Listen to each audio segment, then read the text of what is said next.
Today, we're gonna talk about the Federal Reserve news January 26 and how changing the interest rate is gonna change the market. Okay, but first, let's hit it.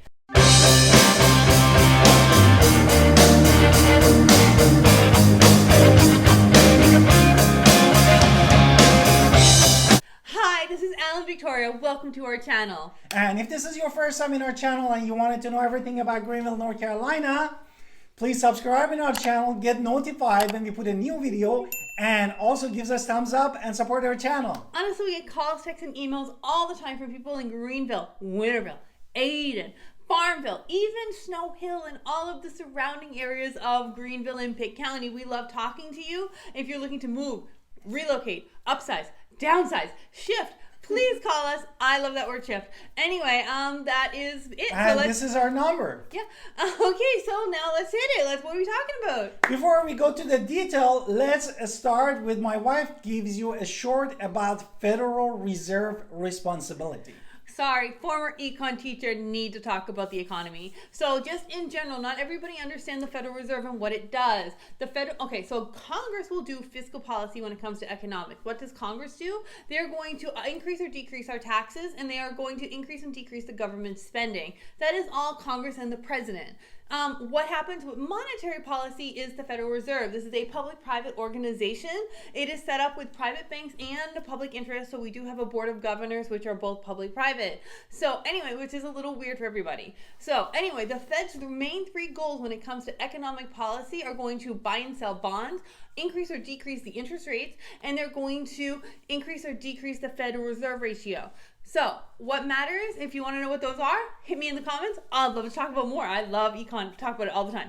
So anyway, what matters for us here is those interest rates. Now, when the Fed is fighting inflation, which is what we're happening right now, at least in January 2022, they're going to increase the interest rates. It's just what they have to do because the two main problems of econ are recession and inflation. So during times of recession, which is what we had in 2020, the Fed's job is to lower the interest rates. So they lowered it to 0, which is usually unprecedented. It's a very low number. So in 2020, we went to 0. We can't sustain 0. 0 is unsustainable. So now we're in the other issue we're having in January 2022 is that we're going to have an inflation problem. So what the Fed has to do to fight the inflation is increase the interest rates. They've already said they're going to do that in March. They're going up 0.5%, which is totally okay. It's totally normal, and it's what they're supposed to do. So all these people on YouTube who are telling you that it's the end of the world, it's not. This is economic policy. It's been economic policy for like 100 years when we have two economic problems. So don't freak out, step one. Okay, now. Therefore, that's what my wife said. The news from the open market from the Federal Reserve is changing interest rate for the quarter of the percent. No? Mm-hmm. Yes. That was the thing. Now we wanted to talk about the federal taper.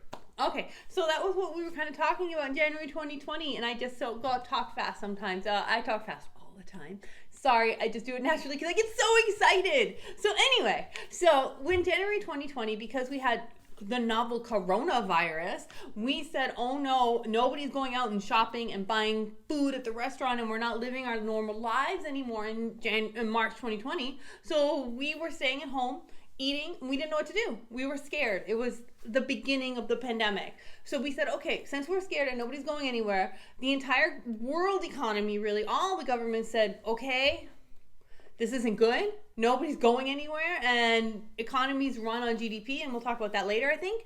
But this means since nobody's going out, we're going to take those interest rates and go to 0, which again is unprecedented. But so again is a pandemic to where I have to wear a mask. So that was March 2020. Now we're in January 2022, and it's a very different story economically.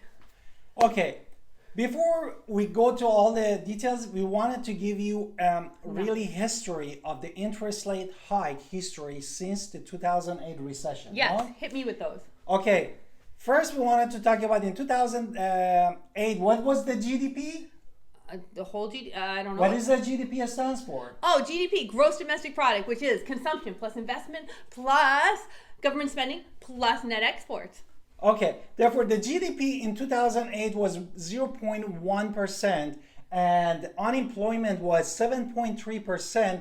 and inflation was 3.3%, 3.8. which basically 3.8, and basically the Federal Reserve changed the interest rate from 3.5% to 0.25 or quarter percent from the March to December of 2008. And I want to remind everybody, in 2008, the market was crashing, and we were dealing with the bubble economies that were growing. And since we were fighting recession, the Fed did its job. It decided we were going to decrease those interest rates. What was next? What is the 2015? My wife want to give you the 2015 statistics. Okay, in 2015, which is the end of Obama's presidency, we were talking 2.3 GDP change, 4.1% unemployment, which is pretty high, but we had 2.1% inflation. So inflation's really down. So what did the Fed decide to do? Well, the interest rate went low. It was 0.5% interest rate, no? Right, no, but isn't that an increase from 2008, which was 0.25, so they increased it? No, they decreased it. They decreased it? They decreased it to 0.5%. Oh, okay, 0.5%. Okay, sorry, getting my numbers all confused. Now let's go into 2018, basically we had 2.9% of the GDP and change. 3.9% basically was unemployment, and 2.4% was inflation. What was the interest rate in that time?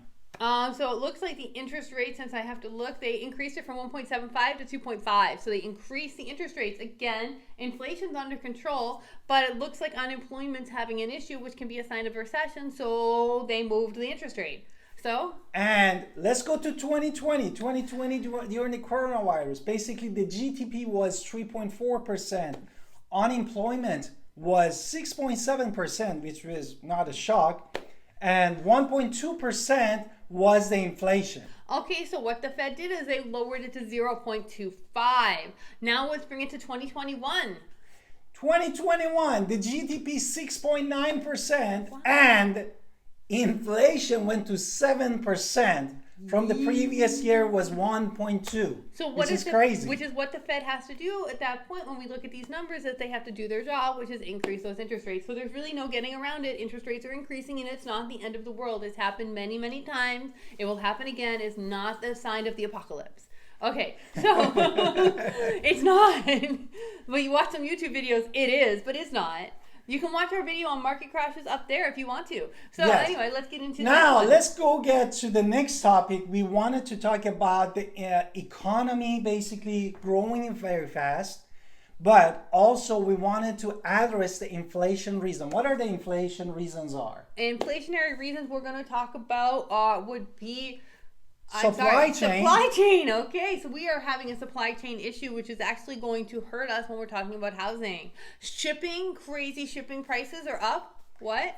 Yeah, the shipping costs went up. For example, shipping costs the past couple months went 126% higher.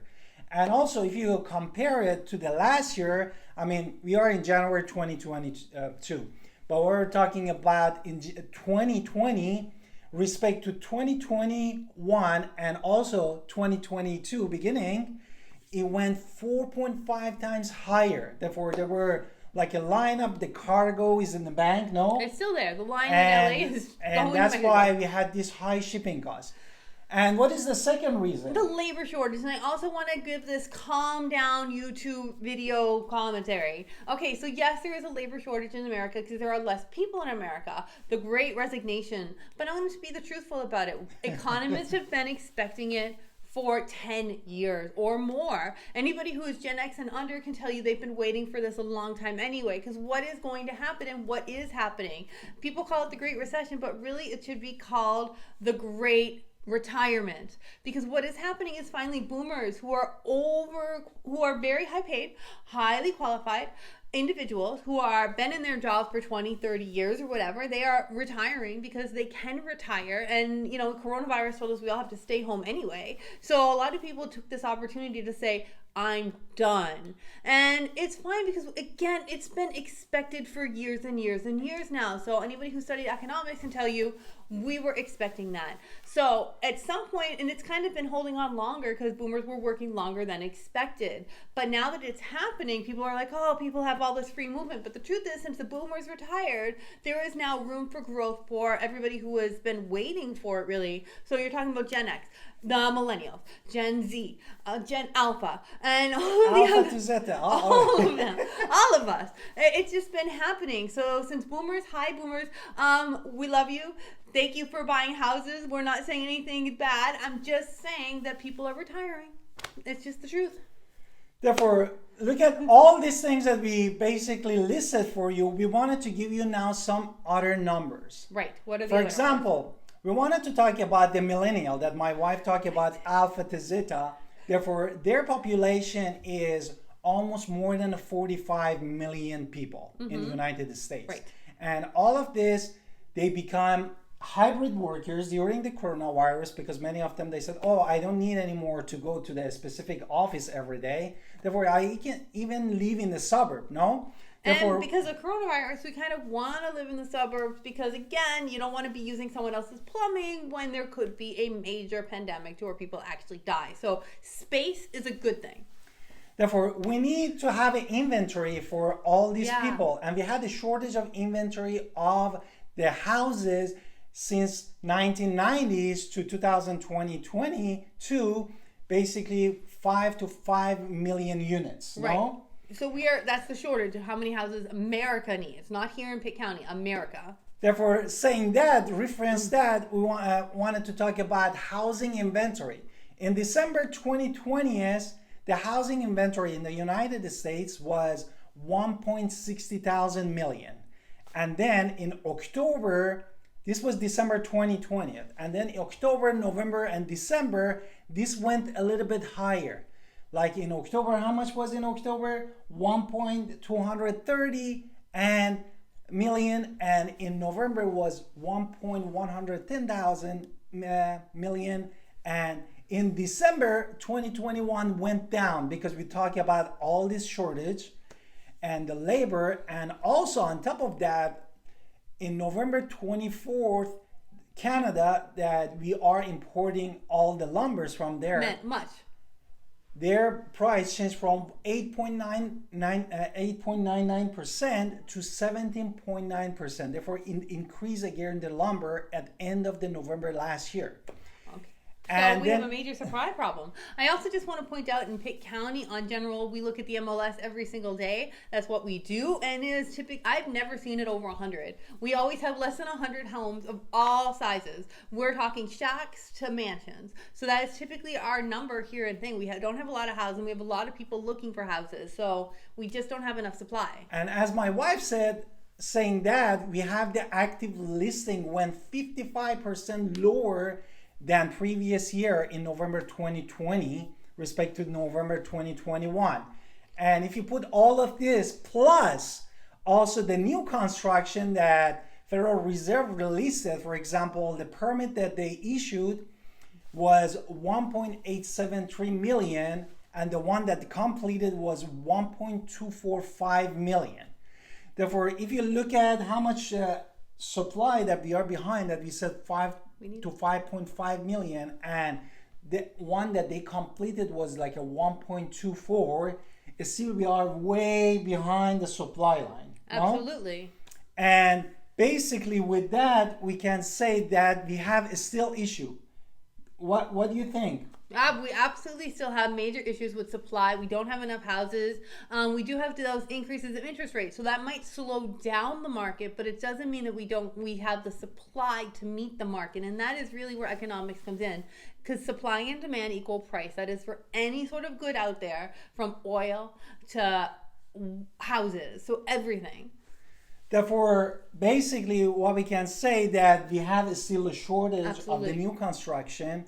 And because of the lumber, all the laborers, even the shortage of land, nobody thought about it or said it about it in UTU or the other place. We have a shortage of land too. It's not just the new construction or the material, no? I mean, we now have growing areas that are different, but yeah, I mean, America's pretty big.